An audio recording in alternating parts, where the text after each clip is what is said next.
ఇక్కడ చక్కెర అని చెప్పి పసుపొడేసి బిన్న పాలలో జస్ట్ మిస్ అయిందనమాట. లేకపోతే పసుపొడేసి పాలలో వేసేసేదాన్ని.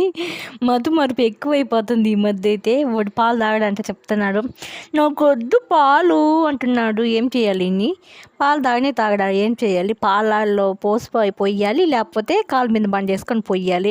ఇటు అస్సలు ఏగలేకుంటున్నాను నేనైతే. ఆ జడుకొని నాకు పాలు వద్దు అంటున్నాడు చూడు. కుజ్జి దోసుకొని వచ్చేసినాడు ఆడికి. దోసుకొని వచ్చేసి ఎక్కేసినాడు చూడు.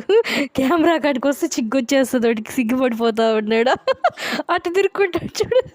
పాలు అంటేనే వాడు అస్సలు మాట్లాడు, నోరు మూసుకునేస్తాడు గట్టిగా.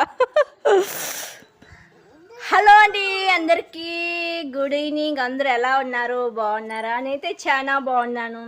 వేడి వేడి టీ తాగుతారు అలా సండాలప్పుడు, ఈవినింగ్ అప్పుడు టీ అయితే పెట్టుకున్నా. టీ అయితే తాగుతా ఉన్నాను వేడి పెట్టి. తాతారా? వేడి వేడిగా ఉంది టీ, చాలా బాగుంది.